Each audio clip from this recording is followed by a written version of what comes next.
Ah yes, Tom Sawyer's Island at Walt Disney World's Magic Kingdom in Florida. It opened in 1973 and has many places of interest from the Mark Twain classic novel, The Adventures of Tom Sawyer. It's set to close in 2025 after a 52-year run. So let's take a tour of the island before it's gone forever.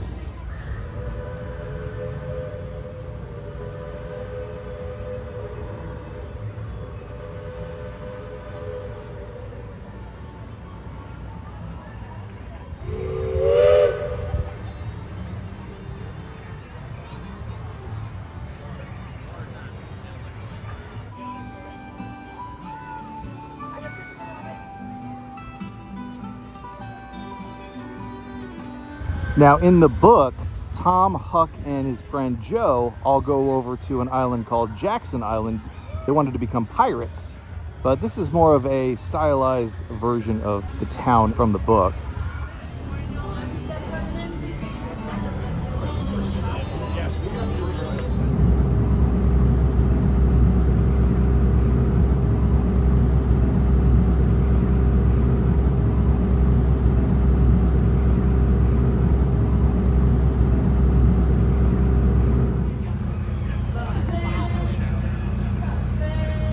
All right, so what are we gonna do for the next 7 hours here on this island, Adam? Just explore. Just want to look around. You want to do some exploring? Are we exploring today? Well, I'm giving opinions and dropping some nuggets of truth.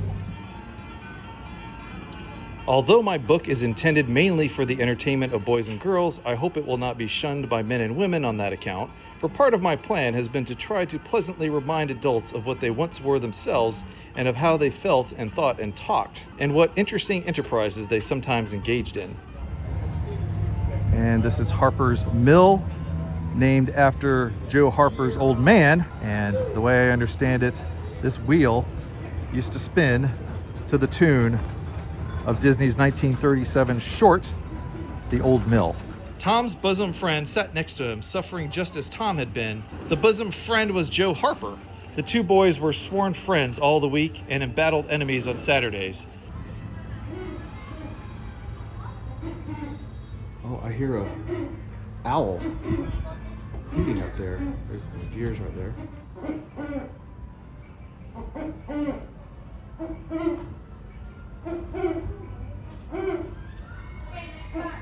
There's the owl up there.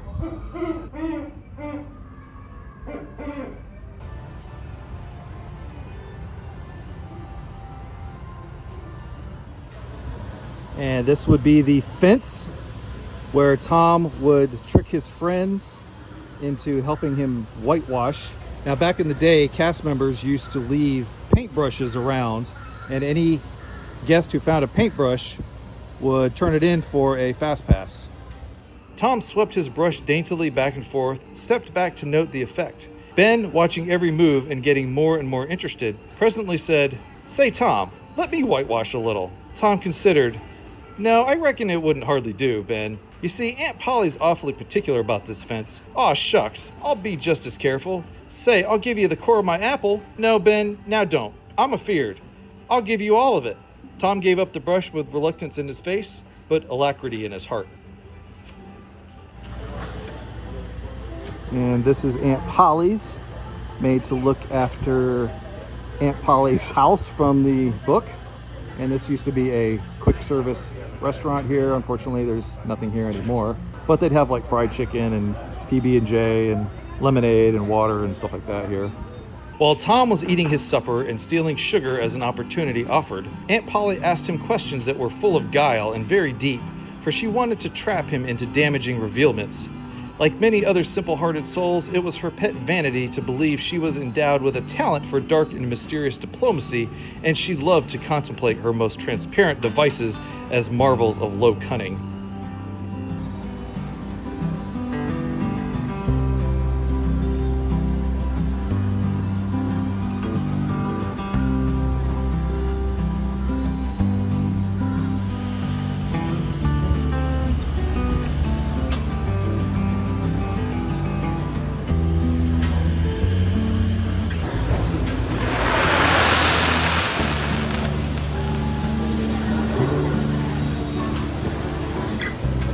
And here we have the windmill But I don't think this is tied to anything in the book.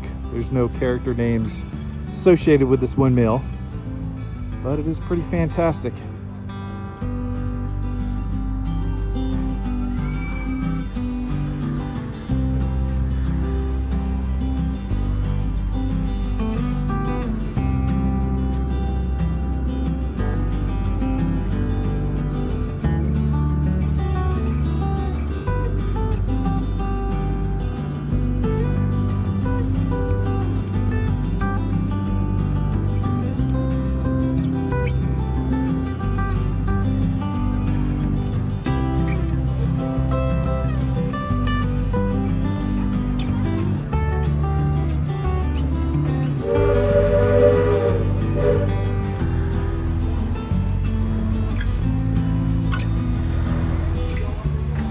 Here we have Huck's Landing. This looks like a good place to read some literature.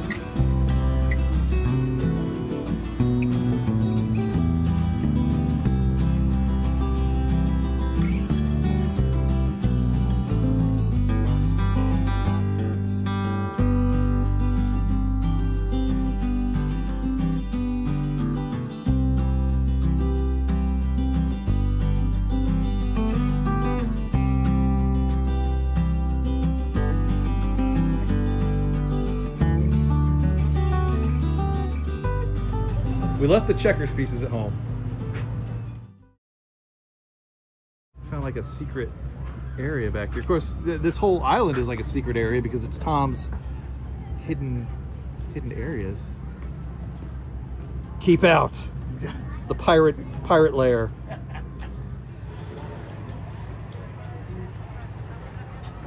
And here we are on the suspension bridge. This goes over to Fort Langhorn.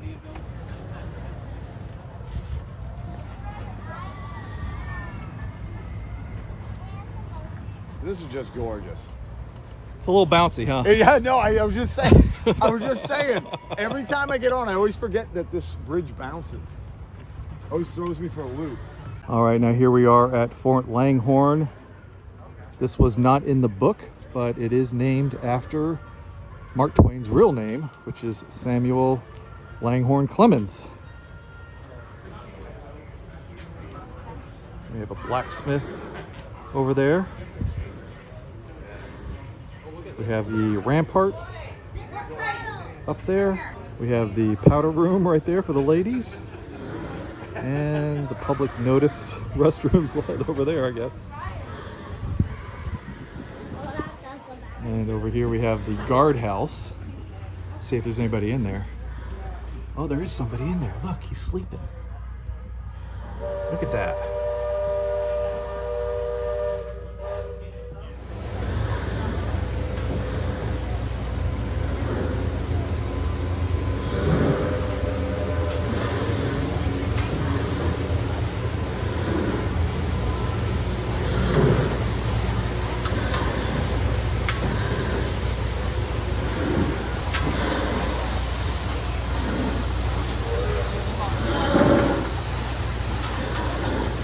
Over here we've got the blacksmith. Let's see if there's anything interesting in here. Oh wow. Isn't that awesome, man? Yeah. I didn't even realize they had animatronics over here.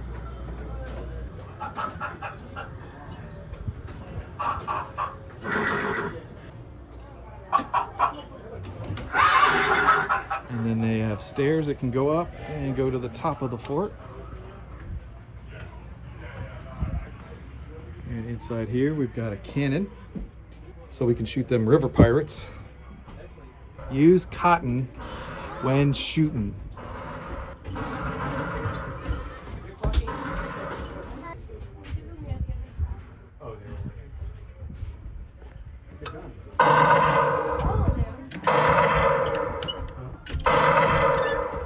I didn't think they worked anymore, but I guess they do. Oh, there's a spiral staircase too. Wonder where it leads. And it leads to more guns. Well, at least one. Looks like one of them's missing over there. Wonder if this one works. Let's find out. Oh, it does. It works. Take that, river pirates. Yeah. Yeah, you like to taste the lead? Yeah, I'll have to reload like every 10 seconds though, so, you know, run.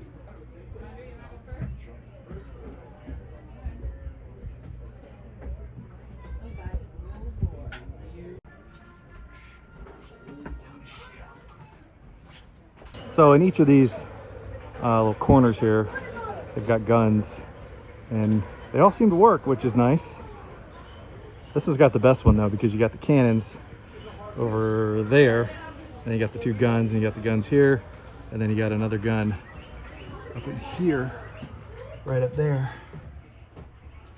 Of course, the island is an homage to the works of Mark Twain, who is widely regarded as one of the greatest, if not the greatest, American writer of all time. Some of my favorite sayings of his are, "The secret of getting ahead is getting started. Kindness is the language which the deaf can hear and the blind can see. It's better to keep your mouth shut and appear stupid than to open it and remove all doubt. Those who don't read have no advantage over those who can't. The more I learn about people, the more I like my dog. Never argue with stupid people. They will drag you down to their level and then beat you with experience." No, they won't. This must be the canteen, maybe? I don't know. There's a bunch of pots and pans and things like that here. I have a pan just like that. Wonder what they're gonna do with all these pots and pans. Hey Drew, I got a job for you. Uh-oh. There's another brush. There's another brush All for right, you. hold on. Let me start. Get to work. Get to work. All right, now we're going into the escape tunnel. Escape tunnel. Escape. We're escaping into the tunnel. It is in fact very dark. See if my camera can handle all the darkness. It's scary, don't. Watch your step, everybody. Watch your step.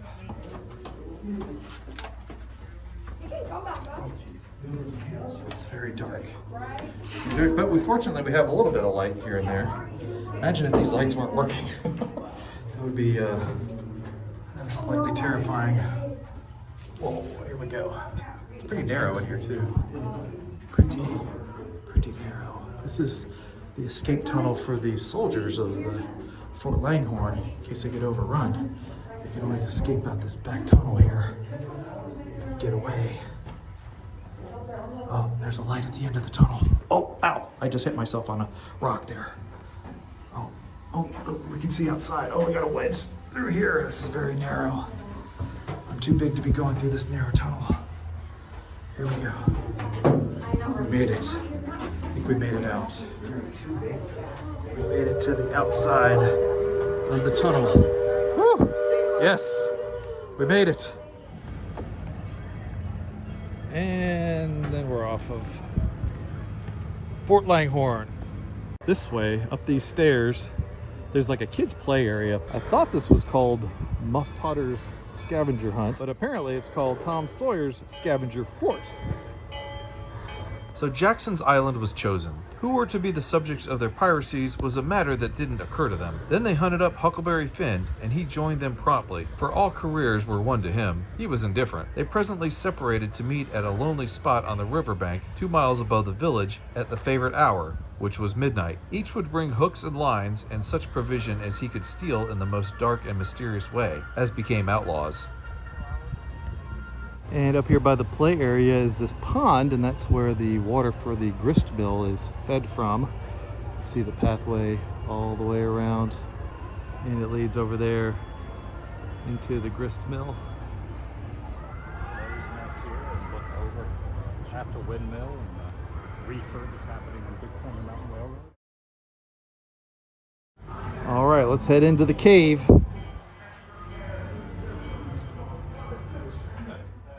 It is really, really dark in here. The only thing to see are the little lanterns.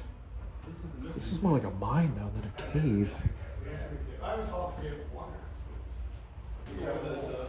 Oh, it's kind of crooked. Oh man, I just lost my balance in here. It's very crooked in here. Oh, there's people in here. Who could be in here? It's so crooked in here. Sweating profusely. The good news is you're still sweating. Now it's very easy to lose your balance in here because the floor is not level, it's kind of crooked. But as you can see here, we have a little cavern waterfall here. And then over here we have some rich stuff, some jewels. I don't know if that was in the book. I don't think so.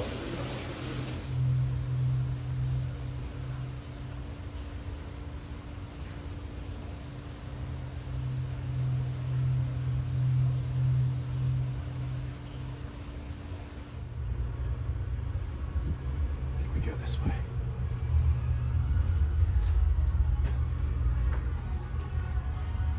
Oh, we found it. We found the exit. I think so, yes. Whew, we made it. What a relief. Whew. Oh yeah, we made it. Made it out the exit. Although this is not the exit I was looking for. I thought there was a different exit. All right, I'm pretty sure this one is the Smuggler's Cave, formerly known as Injun Joe's Cave. Now in the book, Tom and Becky went into a cave with like their school group. They were like celebrating Tom's exoneration of Muff Potter. And while they were lost in the cave, they ran into Injun Joe. So Injun Joe could be in here. They wound this way and that, far down into the secret depths of the cave, made another mark, and branched off in search of novelties to tell the upper world about. In one place, they found a spacious cavern, from whose ceiling depended a multitude of shining stalactites of the length and circumference of a man's leg. This shortly brought them to a bewitching spring, whose basin was encrusted with a frostwork of glittering crystals. It was in the midst of a cavern whose walls were supported by many fantastic pillars, which had formed by the joining of great stalactites and stalagmites together, the result of the ceaseless water drip of centuries. I hear voices. Maybe it's Injun Joe. Oh man, look at that.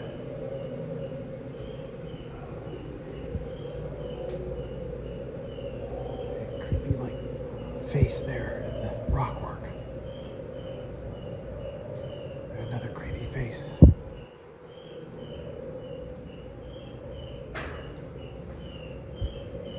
There's bats in here. And I'm going around in circles. I'm lost. Just like Tom and Becky were lost in the cave. Okay, here we go. I think we're on the right track now. Just follow the bats.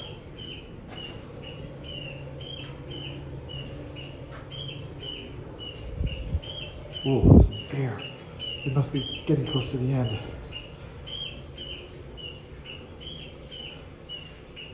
There's bats around here somewhere.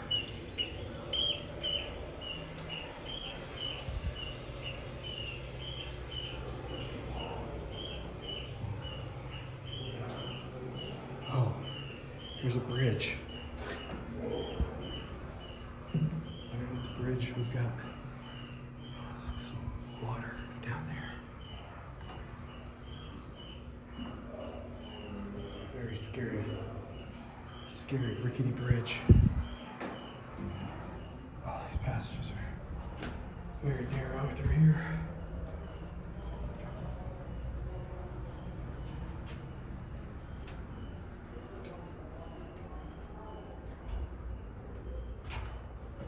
Watch your footing.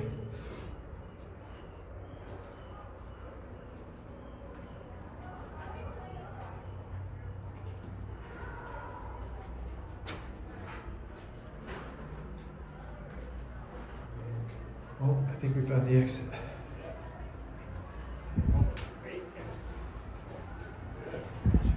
Whoa. Poor old Jim's shack. I assume this is Jim from the story, The Adventures of Huckleberry Finn. But this is his shack.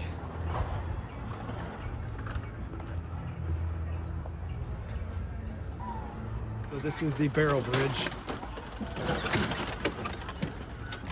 Whoa, whoa, whoa, that is very precarious.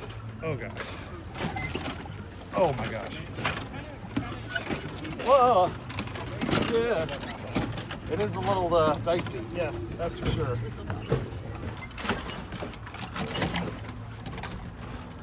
All right, we made it. All right, well, that's it for Tom Sawyer's Island. Bye, Tom. Bye, Becky. Bye, Huck. The raft drew beyond the middle of the river. The boys pointed her head right and then lay on their oars. The river was not high, so there was not more than a 2 or 3 mile current. Now the raft was passing before the distant town. 2 or 3 glimmering lights showed where it lay, peacefully sleeping beyond the vague, vast sweep of star-gemmed water, unconscious of the tremendous event that was happening.